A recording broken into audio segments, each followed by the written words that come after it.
हरे कृष्णा, सबका स्वागत है to the weekly twice Chaitanya Charitamrita study. हम लोग कंटिन्यू करेंगे चैतन्य चरितामृत आदि लीला फर्स्ट चैप्टर से, जहाँ पे हम लोग लास्ट टाइम रुके थे। I start with prayers. ओम अज्ञानतिमिरन्धस्य ज्ञानाञ्जनशलाकया चक्षुरुन्मीलितं येन तस्मै श्रीगुरवे नमः। नमः ओम विष्णुपादाय कृष्णपृष्ठाय भूतले श्रीमते भक्तिवेदांत स्वामिनिति नामिने। नमस्ते सारस्वते देवे गौरवाणी प्रचारिणे निर्विशेष शून्यवादी पाश्चात्य देशतारिणे। जय श्री कृष्ण चैतन्य प्रभु नित्यानंद श्री अद्वैत गदाधर श्रीवासादि श्री गौर भक्तवृंद। हरे कृष्ण कृष्ण कृष्ण हरे हरे, हरे राम राम राम हरे हरे। हरे Krishna. Okay, anybody can tell me which verse we need to start?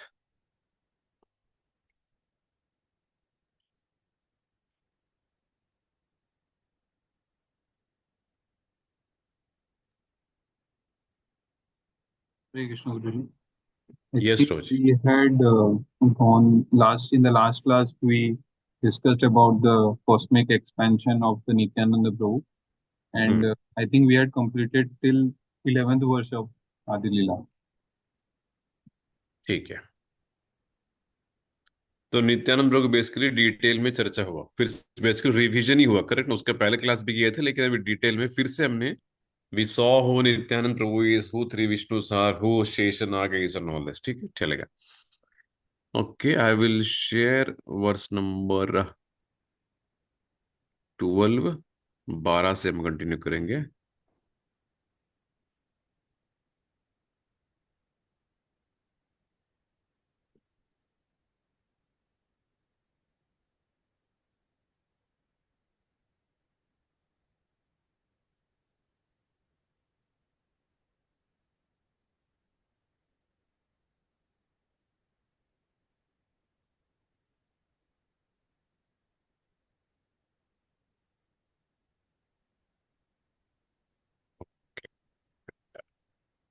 Text number 12 यहाँ बेसिकली नाउ कृष्णदास कविराज गोस्वामी ने, आप देख रहे हो सिस्टमैटिकली।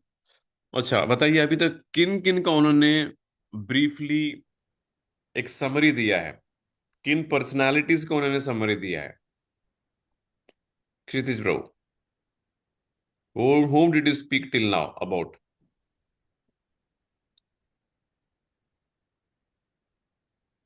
हरे कृष्ण प्रभु जी, दंडवत प्रणाम। दंडवत प्रणाम Kshitij bro. Yes bro. First Chaitanya Mahaprabhu के बारे में बोले थे, सेकंड में नित्यानंद प्रभु जी के बारे में बोले। परफेक्ट। अभी किसके बारे में करेंगे? अभी नाउ 12वां श्लोक में अभी अद्वैत आचार्य के बारे में बताते हैं। महाविष्णु जगत कर्ता मायया यः सृजत्यदः तस्यावतार एवायम् अद्वैताचार्य ईश्वरः। हम देखते हैं अद्वैताचार्य है जय श्री कृष्ण चैतन्य वी से, but who did Advaitacharya is. अब कृष्णदास कविराज गोस्वामी उसका पट खोलते हैं। वो कहते हैं महाविष्णु जगत कर्ता मायया यह सृजति अदः तस्य अवतारः अयम अद्वैताचार्य ईश्वरः। द रेस्टिंग प्लेस मिलकर संस्कृत श्लोकों को भी हमको धीरे धीरे इनका शेल्टर लेना चाहिए। You can understand quite a bit from this versus. और कितना सुंदर है देखिए, महाविष्णु जगत कर्ता। महाविष्णु जगत कर्ता, इस जगत का कर्ता है। अच्छा, ये महाविष्णु ये कहाँ पे लेटे हुए हैं? Sridevi Mata ji, can you tell me where is Mahavishnu lying? Where is, कहाँ पे इनका पोजीशन क्या है? स्पिरिचुअल वर्ल्ड में है, मेटेरियल वर्ल्ड में है? ये कहाँ पे है और कहाँ पे ये विराजमान है महाविष्णु? स्पिरिचुअल वर्ल्ड में। स्पिरिचुअल वर्ल्ड में। अच्छा, आपको कुछ पिक्चर आइडिया है कि कहाँ पे वो लोग, वो एक्चुअली वो बैठे हैं, सोए हुए हैं, कहाँ पे? कुछ आपको फोटो याद है वो कहाँ पे है? अम, मतलब महासागर में वो सोए रहते हैं, उनके नाभि से जो कमल निकलता है, उनमें से ब्रह्मा का उत्पत्ति हुआ है। हाँ, लेकिन वो जो आप जिसकी नाभि से कमल उत्पन्न होता है, उस विष्णु का नाम क्या है? क्षीरोदक्षाय विष्णु। क्षीरोदक्षय विष्णु। अच्छा, कोई और बताएगा उस विष्णु का नाम क्या है? श्री कृष्ण गुरु गर्भोदक्षय विष्णु। हाँ, वो गर्भोदक्षय विष्णु है। फिर ये महाविष्णु किधर है? एक्चुअली विष्णु कितने हैं ये बताइए। 3 विष्णु है। तीन। ठीक है, फर्स्ट फर्स्ट विष्णु कौन है? सबसे ऊपर पहला विष्णु कौन है?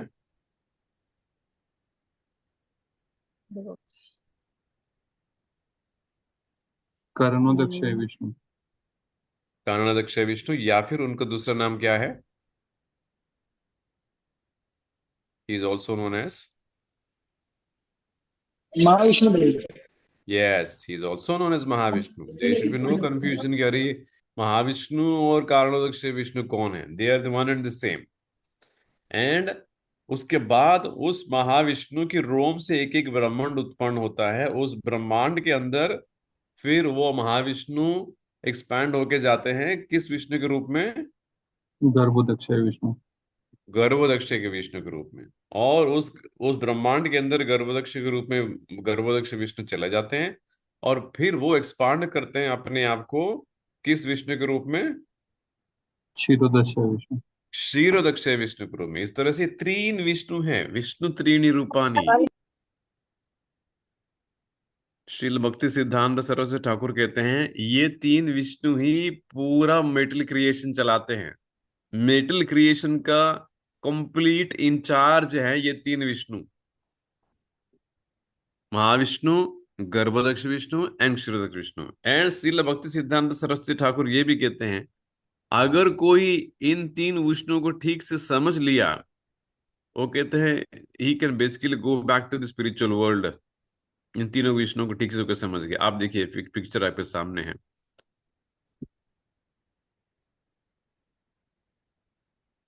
Can you see the spiritual world photo Prabhu? Yes yes. ठीक है, अच्छा, आप देखिए। तो यहाँ पे ये जो बीच में देखिए मेरा जो माउस जहाँ पे घूम रहे हैं वो है, ये कौन सा विष्णु है?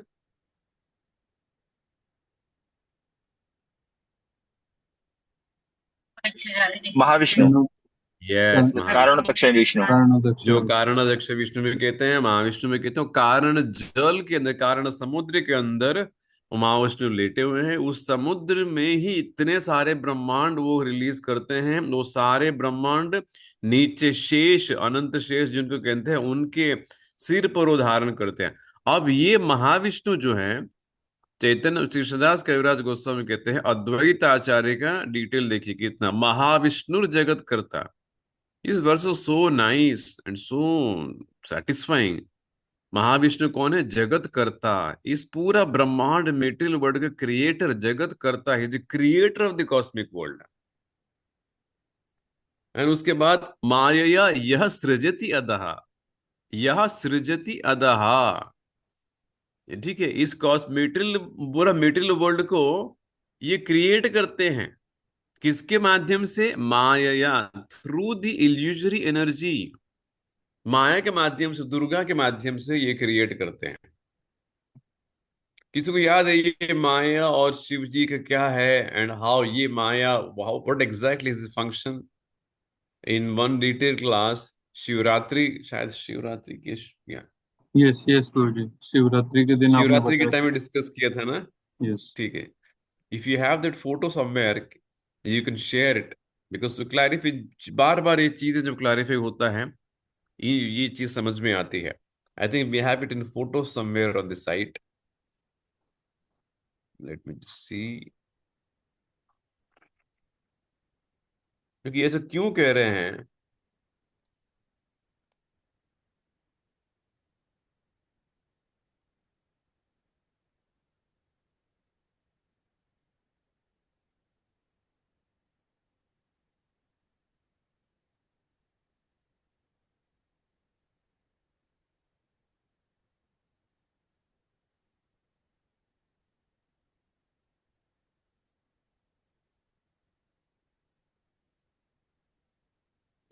unable to locate it। कहीं तो था actually, we stored it somewhere.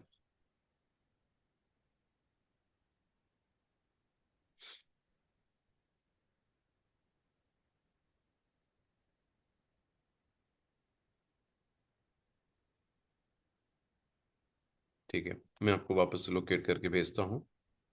It is beautiful photograph, I remember. उससे एक चीज एब्सोल्युटली क्रिस्टल क्लियर होता है। क्या है? माया यह सृजति अदा। माया की दुर्गा के माध्यम से इस भौतिक दुनिया का सृष्टि महाविष्णु क्रिएट करते हैं। तस्य, तस्य मतलब उस महाविष्णु का अवतार एव अयम। उस महाविष्णु का अवतार कौन है? अयम, यह। अयम मतलब ये। कौन? ये अद्वैताचार्य ईश्वर। Um, Hare Krishna Guruji, I have that yes photo. True, Can you yes share? True, you can share. Yeah go ahead and share. Share करिए, मैं स्टॉप करता हूँ या फिर मल्टीपल शेयरिंग भी एनेबल कर दीजिए।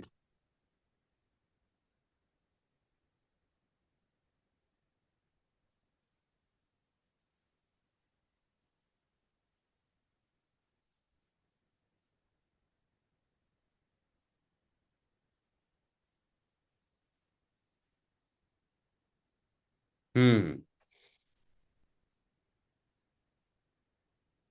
Can you see? Yes, I can see. Yes, true. Yes. This is where Mahavishnu सोए हुए हैं कारण जल में। ये सारे फोटोज प्राइसलेस है। इनको करोड़ों रुपए देने से आपको कोई बना ही नहीं पाएगा। एक्चुअली नॉलेज भी किसी के पास नहीं है। हमने इस्कॉन में आने से पहले विष्णु का नाम सिर्फ सुना है ना, विष्णु विष्णु। या फिर साउथ में हम हैं तो हम बचपन से हमको दादा दादी सिखाते हैं विष्णु सहस्त्र नाम। समर की छुट्टियों में गांव जाते थे, मेरे ग्रैंडफादर मुझे पूरा विष्णु सहस्त्र नाम का पूरा प्रिंट आउट देते थे, अब बैठ कर रटो इसको। तो विष्णु सहस्त्रनाम हम साउथ इंडियन, हमको पूरा गले से आता था, बिकॉज छुट्टियों में 2-2 घंटा 3-3 घंटे बैठ के वो पूरा विष्णु का नाम। विष्णु सहस्त्र नाम साउथ इंडियन में बहुत फेमस है आज भी। वहां पे बहुत विष्णु सहस्त्र नाम का रिसिटेशन चलता रहता है। तो इतने विष्णु के इतने सारे नाम हैं, लेकिन वो विष्णु क्या है, वो करते क्या, कभी पता ही नहीं था। और इतने विष्णु थे ये भी पता नहीं था। हमेशा इतना शायद लग रहा था एक ब्रह्मा है, एक विष्णु है और एक महेश है। इस्कॉन में आने के बाद पता चलता है कि अनगिनत विष्णु से हैं, अनगिनत नारायण है, कृष्ण एक है। यहाँ पे कारण जल के अंदर महाविष्णु लेटे हुए हैं। ये गोल गोल्डन कलर के जितने भी हैं ये सारे ब्रह्मांड उनके शरीर से निकल रहे हैं। लेकिन ये भौतिक सृष्टि है, ये सारा इन ब्रह्मांड, ये मतलब ये महतत्व के माध्यम से वो क्रिएट तो करते हैं, लेकिन उनको कैसे करते हैं? देखिए, वो दृष्टिपात करते हैं रमा देवी के ऊपर, स्पिरिचुअल रमा देवी। एंड रमा देवी फिर क्रिएट करती है माया को, दुर्गा देवी। तो उस वो माया के माध्यम से फिर भगवान कहते हैं अरे आप इस सृष्टि जितना भी ब्रह्मांड हम क्रिएट कर रहे हैं, आप इनकी देखभाल करो, हमको कुछ भी लेना देना नहीं है। अनगिनत ब्रह्मांड है, लेकिन हम शांति से हम सिर्फ योग निद्रा में सोएंगे। हमको इस मेटेरियल वर्ल्ड का जेल का मेंटेनेंस से हमको कुछ नहीं करना है। Your whole and soul in charge, आप उसको टेक ओवर करिए। दैट इज माया देवी।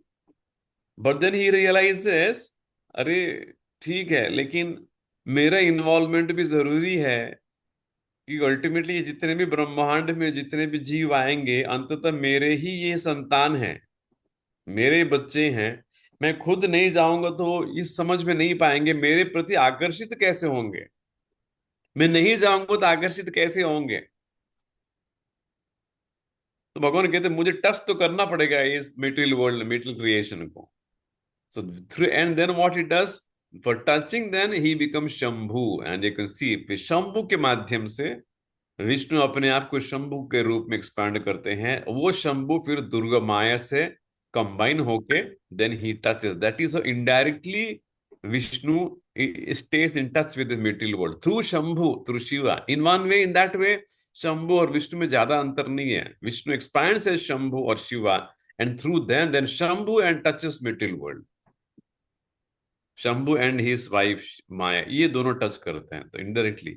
अब ये श्लोक में जो बता रहा था, तो दिस इज, ये फोटो भी छोटा सा है, लेकिन इसमें इतना गूढ़ रहस्य छिपा। हाँ नीचे जाइए, इसमें गूढ़ रहस्य छिपा है, देखिए, और कितना क्लैरिटी है। क्योंकि ये ब्रह्मा विष्णु शिव को लेके तो आज तक हिंदुस्तान में कितना कंफ्यूजन है, अनादिकाल से कंफ्यूजन है, आज भी कंफ्यूजन है। अगर आपको कन्विंस नहीं हो दो दोस्त इकट्ठा होते हैं, कोई गया, फिर मान लो कि फैमिली का फंक्शन है, शादी में बैठे हैं, तो एक छोटा टॉपिक किसी को बोले, ये निकालिए कि ये ब्रह्मा और शिव, ब्रह्मा विष्णु शिव में सुप्रीम कौन है, ऐसे टॉपिक निकालिए। फिर आपको पता चलेगा कितना सारा लोग कहते नहीं, शिव ही ईश्वर हैं, ही इज द महादेव। वो कहते महादेव देवताओं को देवा महादेव है, शिव ही सुप्रीम है। कोई कहता नहीं, शिव नहीं, शक्ति ही सुप्रीम है, दुर्गा सुप्रीम है, देवी सुप्रीम है, शक्ति सुप्रीम है। लेकिन इस फोटो में पता चल जाता है कि सुप्रीम अल्टीमेटली महाविष्णु है। और वो महाविष्णु भी, एक महाविष्णु में कृष्ण के कितने फोर्थ लेवल पे आते हैं, कितने लेवल के नीचे। ही इज ऑल्सो, वो महाविष्णु भी भगवान के एक्सपांशन है। उसके पहले भगवान एक्सपांड करते हैं नित्यानंद प्रभु बलराम जी के रूप में, वो बलराम जी एक्सपांड करते हैं। पहला चतुर्व्यूह वासुदेव संकर्षण प्रद्युम्न अनिरुद्ध, फिर दूसरा चतुर्व्यूह के नारायण से फिर आते हैं महाविष्णु। मतलब हायरार्की में भी समवेयर लोअर। मतलब see how the kind of knowledge, ज्ञान इसका में इतना क्लैरिटी से मिलता है और इतना प्रिसाइज ज्ञान है। ऐसे नहीं कि कोई कहेगा नहीं ये तो घुमा रहे हो आप हमको, घुमाने का सवाल पैदा ही नहीं उठता। मैं घुमाना चाहता हूं तो भी अब घुमा नहीं सकता हूं, क्योंकि कृष्णदास कविराज गोस्वामी श्लोकों के माध्यम से समझा रहे हैं।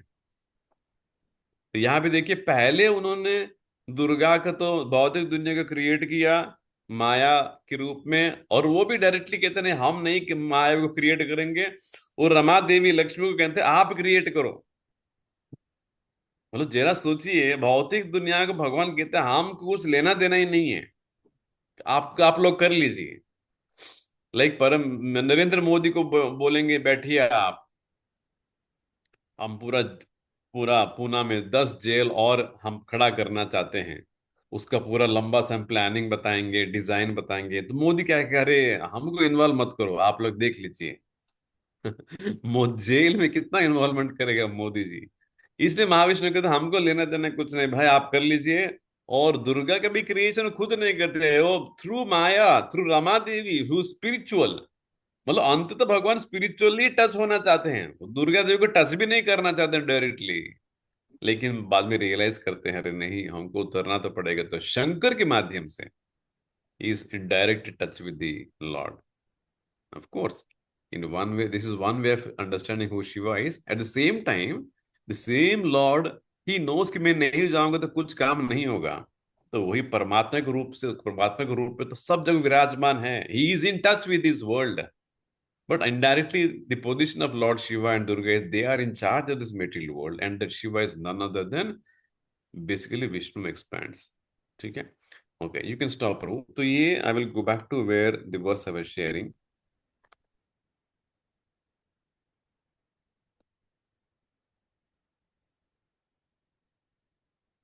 हाँ, यहाँ पे देखिए वो कहते हैं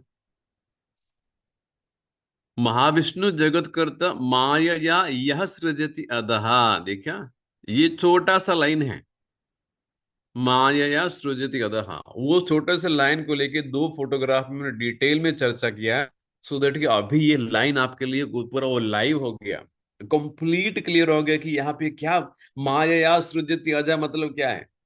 through Lakshmi, through Durga he creates is material world. उसको दो फोटो भी हमने डाल दी, सो नाइस। तस्यावतार, उस महाविष्णु के अवतार हैं अद्वैताचार्य। उसके बाद वर्ष नंबर 13, हरि अद्वैतम हरिनाद्वैत आचार्यम भक्ति संसनात् भक्तावतारम ईशम तम अद्वैताचार्यम आश्चर्य। उसको उनको अच्छा अद्वैत आचार्य को कहते हैं, आचार्य मतलब टीचर है। क्यों कहते हैं कि कृष्णाचार्य को कहते हैं, उनका नाम अद्वैत क्यों है?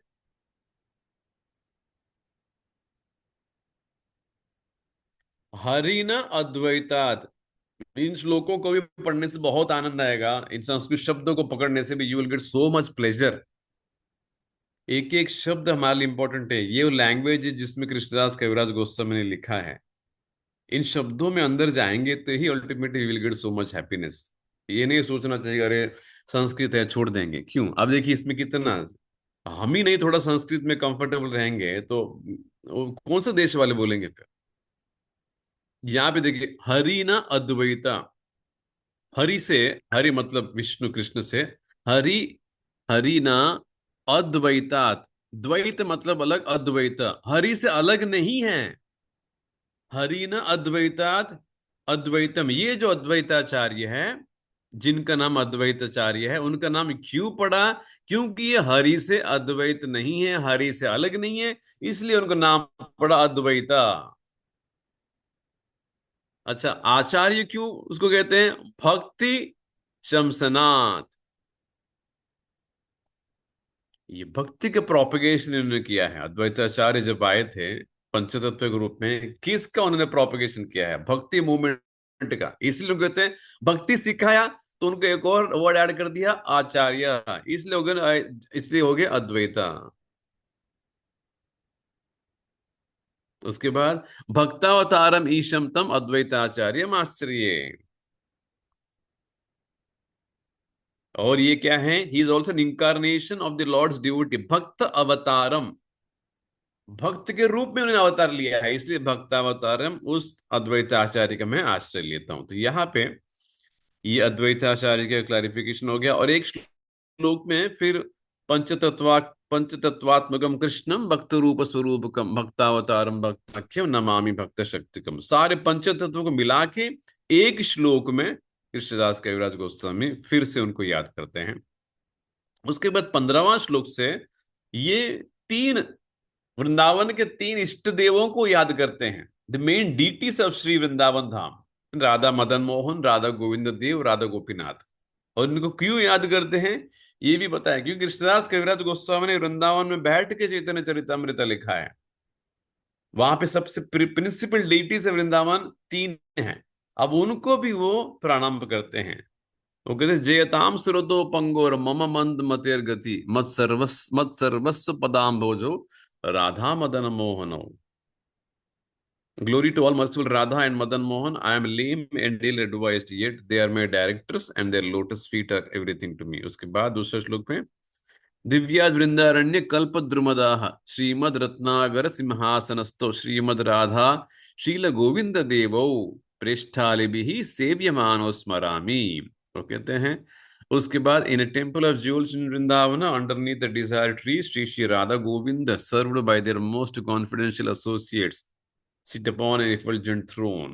I offer my humble obeisance unto them. उसके बाद लास्ट में श्रीमन रास रसारंभी वंशी वट तटस्थितः कर्षण वेणु स्वनैर गोपीर गोपीनाथ श्रियेस्तु नः। Sri Sri Gopinatha, who originated the transcendental melody of the Rasa dance, stands on the shore in Vamshivata and attracts the attention of the cowherd damsels with the sound of his celebrated flute. May they all confer upon their benediction. ये तीन इष्ट देव हैं, वो कहते हैं। और उसके बाद श्री कृष्ण चैतन्य पंचतत्व को नमस्कार करते हैं। ये तीन ठाकुर गौड़ीय करियाचेन आत्मसात। ये तीनेर चरण वंदन, ये तीनेर चरण वंदन तीने मोर नाथ। ये तीन ठाकुर, ये जो तीन ठाकुर हैं, डेटीज हैं, गौड़िया के करियाचेन आत्मसात। गौड़ी वैष्णव जो हम हैं, ये गौड़ी वैष्णव इन तीनों ठाकुर को, इनको ही मानते हैं। दे आर बेसिकली, इन तीनों को अपने हार्ट देते हैं गौड़ी वैष्णव। ये तीनेरे चरण वंदन तीने मोरे नाथ है। इन तीनों को चरण को मैं वंदन करता हूं, ये मेरे नाथ हैं। ठीक है, पॉपुलर अच्छा है। कृष्णदास कविराज गोस्वामी यहाँ पे एक सिद्धांत बताते हैं, थोड़ा हम इसको देखते हैं कि यहाँ पे एक टॉपिक लेके आते हैं, संबंध, अभिधेय और प्रयोजन। ठीक है, अम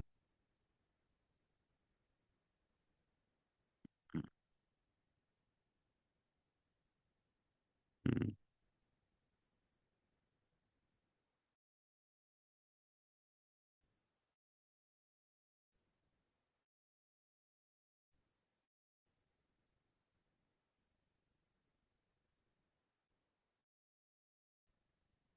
ठीक, आएगा आगे यहाँ पे आएगा। These three deities are worshipped in three different stages. ये तीन डिटी को महत्व यह है कि राधा मदन मोहन जो है, हमारा संबंध जो है कृष्ण के साथ वो जोड़ते हैं, our identification. So Diksha Guru is representative of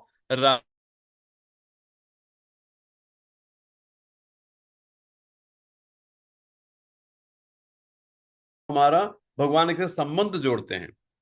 और राधा गोविंद क्या करते हैं, हमको वो संबंध अभिधेय और प्रयोजन, ये टर्म्स बहुत सारी बार आपको हमारे भक्ति लाइन में मिलेंगे। ये तीन सर यहाँ पे देखिए, इन द बिगिनिंग, मैं सिंपल एग्जाम्पल से समझाता हूं, आप बोलेंगे प्रभु जी ये संबंध अभिधेय प्रयोजन ये क्या क्या लिखा है। सारे वेद पुराण में अंततः तीन ही टॉपिक्स लिखे हैं। एंटायर वैदिक लिटरेचर पढ़िए, गीता पढ़िए, भागवत पढ़िए, उसमें अंततः तीन टॉपिक ही, तीन मुख्य भाग से है। एक और तरीका है, मुख्य भाग में तीन टॉपिक्स का चर्चा। पहला संबंध। At the beginning of our spiritual life, we must therefore worship Madan Mohan so that he may attract us and nullify our attachment for material sense gratification. This relationship with Madan Mohan necessary for neophyte devotees. तो भक्ति की शुरुआत में एक simple उदाहरण देते हैं हम। एक मान लो कि शादी डिसाइड होता है, ठीक है। तो शादी डिसाइड जब करते हैं, how is basically typically at least traditionally कैसे डिसाइड किया जाता है? The parents decide. मान लो कि आकाश ठाकुर प्रभु का शादी है ना, how will they decide? Typically the parents में डिसाइड, ओके दिस इज, ये हमारा लड़का है, इस लड़की है। फाइनली मान लो कि लड़की को ढूंढते हैं एंड दे डिसाइड कि चलो इन दोनों का हम शादी करते हैं। तो वो संबंध कहते हैं कि ठीक है, ये आकाश ठाकुर है और ये लड़की है, इन दोनों का अब संबंध हम जोड़ने वाले हैं। अब तुम्हारा संबंध रहेगा, तुम्हारा पति पत्नी का संबंध रहेगा, वो है संबंध। इसी तरह जीव का भी भगवान के साथ संबंध है, अनादिकाल से शाश्वत संबंध है। जैसे गीता में भगवान कहते हैं ममैवांशो जीवलोक जीव भूतन सनातन। तो वो संबंध एस्टैब्लिश करना जो है वो मदन मोहन के काम है, श्री श्री राधा मदन मोहन। इसलिए दीक्षा गुरु क्या करते हैं? दीक्षा गुरु यही काम करते हैं, हमारा हाथ लेते हैं और भगवान कृष्ण का हाथ लेते हैं, दोनों को संबंध जोड़ देते हैं। भाई ये अभी तुम्हारा और कृष्ण के साथ संबंध है।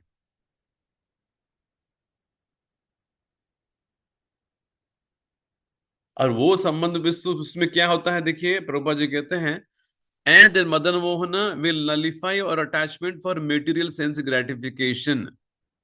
फिर क्या करते हैं वो मदन मोहन, वो कहते हैं कि अरे तुम अबे मेरे साथ तुम्हारा संबंध जोड़ा है, तो ये भौतिक आसक्ति, भौतिक इच्छाओं के प्रति हमारा हृदय जो जाता है, उसको वो मदन मोहन हमको हेल्प करते हैं। मदन मतलब कामदेव, है ना, क्यूपिड। ये कामदेव की वजह से अनादिकाल से हम इस दुनिया के प्रति ही आकर्षित हैं, कभी पुरुष के प्रति, कभी स्त्री के प्रति, कभी कंप्यूटर के प्रति, कभी किसी के प्रति। तो किसी न किसी चीज को हम हार्ट, अपना हृदय देते हैं। तो कामदेव, उस मदन मोहन, उस मदन को भी मोहित करने वाला कौन है? मदन मोहन।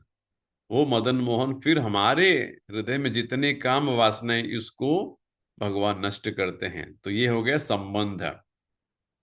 उसके बाद दूसरा लाइन देखिए, when one wishes to render service to the Lord with strong attachment, one worships Govinda on the platform of transcendental service. Govinda is the reservoir of all pleasure. फिर संबंध के बाद आएगा अभिधेय।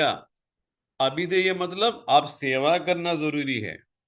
मान लो कि शादी होगी आकाश प्रभु की, है ना, उसके बाद क्या होगा? Now that they have a relationship, उस रिलेशनशिप का सेवा होता है। पत्नी पति की सेवा करेगी और पति पत्नी की देखभाल करेगा, कुछ न कुछ सेवा करेंगे ना। तो यहाँ पे क्या है, फिर हम भगवान की सेवा करनी शुरू कर देते हैं, भगवान का नाम जपते हैं।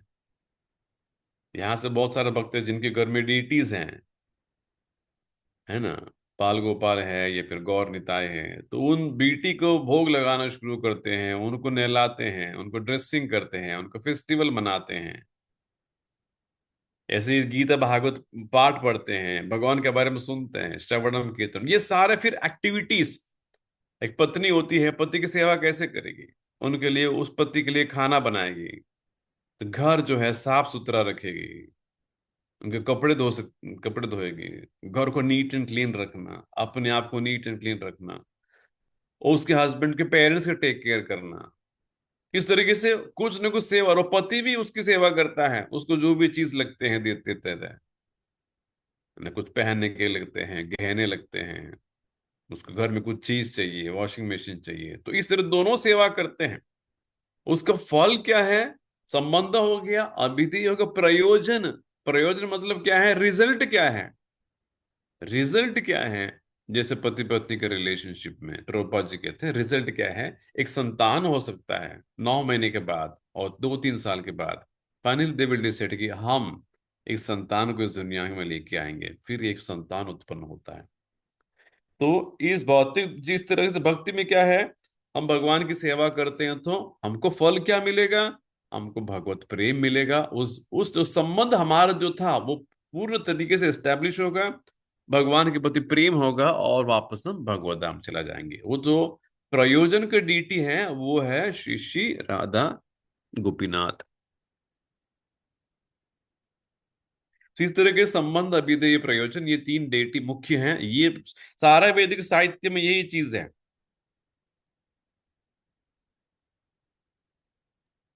हाँ प्रभु जी, अभिदय के डेटिस कौन है? अभिधेय की डीटी है श्री श्री राधा गोविंद जी। अभी जिन्होंने यहाँ पे भगवत गीता थोड़ा बहुत पहले भी पढ़ चुके हैं, आप भगवत गीता में भी संबंध, अभिधेय और प्रयोजन ही चलता है। कोई ट्राई करना चाहता है कि संबंध, अभिधेय, प्रयोजन गीता में कहाँ पे लिखा हुआ है? ये श्लोक आप पढ़ भी चुके हैं, मैं पढ़ा भी चुका हूँ 2 साल में, लेकिन आपने उन श्लोकों को संबंध, अभिधेय, प्रयोजन के माध्यम से नहीं देखा है। अगर आप ट्राई करेंगे एंड आप खुद ढूंढेंगे तो you will get so much pleasure कि अरे बात तो सही है। तो वो श्लोक ढूंढिए गीता में जहां पे भगवान के साथ हमारा संबंध का आइडेंटिफिकेशन मिलता है। दूसरा, उस संबंध में हमको करना क्या है उस संबंध में, और तीसरा, वो करने से हमको मिलेगा क्या प्रयोजन। ये तीनों है। ये आप श्लोक आप कितनी बार पढ़ चुके हैं, बट आप रिसर्च करिए खुद, और ग्रुप पे मत डालिए, मुझे प्राइवेटली डालिए, मैं देखूंगा आप how whether you go to find those or not. ठीक है? यही संबंध, अभिधेय, प्रयोजन श्रीमद् भागवतम में भी है। जितने भी ग्रंथ हैं उसमें यही चीज चलता है, संबंध, अभिधेय, प्रयोजन। भगवान के साथ हमारा संबंध क्या है, उस संबंध स्थापित करने के लिए क्या करना पड़ेगा, और वो करने से हमको मिलेगा क्या। और इसको सिंपल बेस्ट एग्जांपल यही है लड़का लड़की के शादी का। प्रोपा जी उदाहरण दिए हैं कि मान लो एक लड़की चाहती है, अरे मेरे दोस्त को लड़का हो गया, मुझे भी बच्चा चाहिए। प्रोपा जी का ऐसा नहीं होता है। पहले एक लड़का को ढूंढना पड़ेगा, उस लड़के के साथ संबंध एस्टेब्लिश करना पड़ेगा, ये तुम्हारा पति बनेंगे स्टेप बाय स्टेप। उसके बाद शादी होगी, उस शादी का रिश्ता निभाना पड़ेगा, एक दूसरे की सेवा करेंगे 1-2 साल 3 साल जो भी है। फिर उसके बाद जब प्रेग्नेंट हो जाएगी और 9 महीने के बाद फिर संतान उत्पन्न होगा। शी कैन नॉट से इमीडिएटली शादी के बाद लड़की ये नहीं बोलेगी अगला महीने में हमको संतान चाहिए। Proposal it takes time. इसी तरह भक्ति में भी 3 स्टेप्स है, अंडरस्टैंडिंग और relationship, serving the Lord in that relationship, और ये ठीक से करेंगे फाइनली प्रयोजन हमको मिलता है। प्रयोजन क्या है? उस भगवान के प्रति हमारा प्रेम। प्रेम पुमार तो महान, और प्रेम हो गया तो फिर यहां पे हम रह नहीं पाएंगे। यहां पे हम रहना ही नहीं चाहते हैं। क्यों रहना चाहेंगे यहाँ पे? हम कहते नहीं अब यहाँ पे नहीं रहे। शून्यायतम जगत सर्वम गोविंदवर। अब यहाँ शून्य लगने लगता है, गोविंद नहीं है ना, फिर हम भगवत धाम चला जाएंगे। तो ये श्लोक अब भगवत गीता से ढूंढिए। I will just give you दो और पैराग्राफ, 2 पॉइंट से उसके बाद मैं समाप्त करता हूँ। और प्रभुपाद जी कहते हैं कि गौड़ीय शब्द जो है, इसके प्रभुपाद थोड़ा उदाहरण देते हैं, क्योंकि गौड़ीय वैष्णवों को ये 3 मुख्य डीटी है वृंदावन के। तो गौड़ीय के शब्द को लेके प्रभुपाद जी कहते हैं गौड़ीय किधर है, बंगाल की तरफ आता है।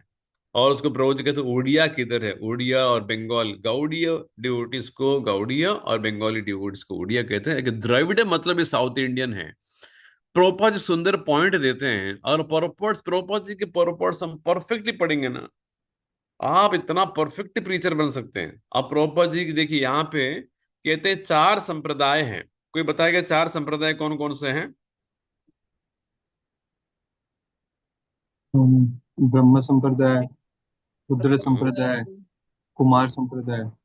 श्री संप्रदाय। 4 संप्रदाय। आप इन 4 संप्रदाय में पूजा किसकी होती है? भगवान विष्णु कृष्ण की। करेक्ट। कृष्ण 4 संप्रदाय पूजा विष्णु की होती है। इस 4 संप्रदाय के आचार्य कौन हैं? प्रभुपाद जी कृष्ण के 4 संप्रदाय के आचार्य, 4 आचार्य साउथ में ही जन्म लिए हैं। अब प्रभुपाद जी देखिए, among the 4 Vaishnava acharya who were accepted by the Gaudiya Vaishnava, देखिए पहले श्री संप्रदाय का नाम आपने लिया, और रामानुजाचार्य है। उनका जन्म हुआ है महाभूतपुरी करके, ये आंध्र प्रदेश में एक जगह है। ठीक है। उसके बाद दूसरा संप्रदाय है ये मध्वा, नहीं मध्य, ये ब्रह्म संप्रदाय था। हमारा संप्रदाय ब्रह्म मध्वा गौड़ीय परंपरा। इसके भी जो आचार्य है, इनका जन्म हुआ है in the district of Mangalore. Madhvacharya main acharya Madhvacharya. लेकिन श्री संप्रदाय के रामानुजाचार्य स्टॉलवर्ट, मध्वा संप्रदाय के ब्रह्म संप्रदाय के मध्वाचार्य। उसके बाद तीसरा कौन है? Vishnu Swami appeared in Pandya, and Vishnu Swami शायद I don't know, Vishnu Swami Shri संप्रदाय, सॉरी कुमार संप्रदाय के हैं कि ये रुद्र संप्रदाय के, I don't know, I forgot. One of you can check and see Vishnu Swami is Rudra Sampradaya और Kumara Sampradaya. Can one of you check? Shri Sampradaya मैंने महाराज जी प्रभु जी, श्री कौन सा संप्रदाय माता ना, जी? ही श्री रुद्र संप्रदाय ना, हाँ, फिर से बोलिए। प्रभु जी श्री संप्रदाय ना। नहीं, श्री संप्रदाय is basically Ramanujacharya. Vishnu Swami is इधर रुद्र संप्रदाय और कुमार संप्रदाय। रुद्र संप्रदाय। रुद्र संप्रदाय, परफेक्ट। तो रुद्र संप्रदाय जो शूद्र संप्रदाय रुद्र कहते संप्रदाय और कुमार संप्रदाय। हैं। हाँ नहीं, विष्णु स्वामी रुद्र संप्रदाय के आचार्य हैं। उनका जन्म है पांड्या में, जो भी साउथ इंडिया है। और लास्ट संप्रदाय है कुमार संप्रदाय, उसके महान आचार्य हैं श्री निम्बार्क। और निम्बार्क स्वामी का उनका जन्म कहाँ हुआ है? मुंगेरी पट्टनम कहते हैं, वो भी एक्सट्रीम साउथ में। प्रभुपाद जी कहते हैं देखिए 4, sorry to interrupt, we just have less than 1 minute. हाँ ठीक है, I will finish it off. ये 4 संप्रदाय के आचार्य साउथ में जन्म लिए हैं। और प्रभुपाद जी कहते हैं कि चैतन्य महाप्रभु के हम लोगों को ब्रह्म मध्व गौड़ीय हम क्यों कहते हैं। तो ये पर्पट 19 वाला पर्पट ध्यान से पढ़िए। Thank you so much. Shri Krishna Chaitanya Mahaprabhu की जय, श्रील प्रभुपाद की जय। हरे कृष्ण हरे बोल।